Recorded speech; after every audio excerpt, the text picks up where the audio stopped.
Bwana, unaambiwa moja kati ya wazee wa kamati wa klabu ya soka ya Simba, hapa namzungumzia mzee mkongwe kwelikweli kwenye klabu hiyo, Hassan Dalali, ameweza kumlipua vibaya mno makamu mwenyekiti wa Yanga, tunazungumzia Arafat Haji, huku akimtamkia maneno makali kama ukituhujumu safari hii hautoki uwanjani.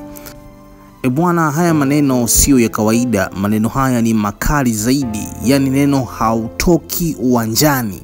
Sijajua wamepanga kumfanya nini, hebu tuone hapa kwa ushahidi.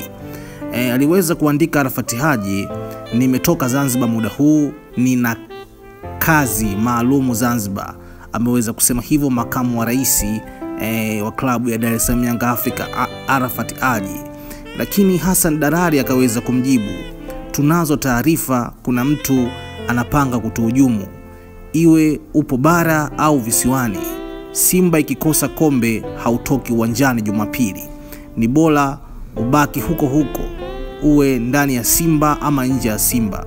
Hatuwezi kukubali kuhujumiwa mara mbili, yani mwaka 1999 mbele ya Rais Hassan Mwinyi, alafu mara ya pili mbele ya mtoto wake tuhujumiwe.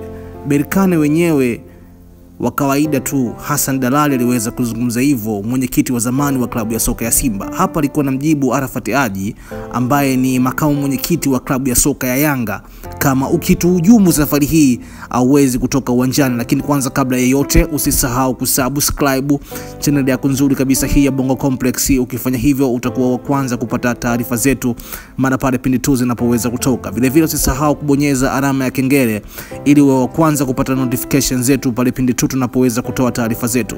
Sasa maneno hayo ya mwenyekiti wa soka wa Simba wa zamani, hapa namzungumzia Hassan Dalali, akimwambia makamu mwenyekiti wa klabu ya soka ya Yanga, yani Arafat Haji, kama ukituhujumu safari hii hauwezi kutoka uwanjani. Maneno haya ni makali mno lakini tukichukulia kwenye engo ya soka tunaweza kuona kama ni kawaida, lakini sio ya kawaida. Bana, huu mpira sasa hivi unapoelekea huku watu na jambo lao. Bana, namshauri tu bwana Arafat Haji, bwana usiende, yasija akakukuta vitu. Unajua tuna hasira ya wananchi kama wakikosa kombe yanaweza kukukuta kama ya shabiki wa Man U baada ya kuweza kukosa Europa. Lakini kwanza, kabla ya yote, usisahau kusubscribe channel yako bora kabisa hii ya Bongo Complex ili uwe wa kwanza kupata taarifa zetu pale pindi tu zinapoweza kutoka. Vile vile usisahau kulike, kucomment na kushare ili uwe wa kwanza kupata taarifa zetu nzuri kabisa na uweze kuisupport Bongo Complex Media. Mimi naitwa Bongo Complex. Kazi yangu ni moja tu,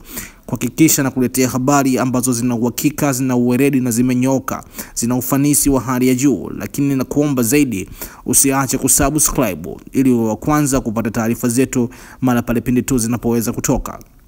Jumapili tarehe 25, mechi ya finali baina ya Simba dhidi ya RS Berkane itakuwa ni zaidi ya mechi, kwa sababu itakuwa imegubikwa na vitu vingi, na Simba wamengojea kikombe hicho kwa takriban miaka 30. Safari hii hawakubali tena kuhujumiwa.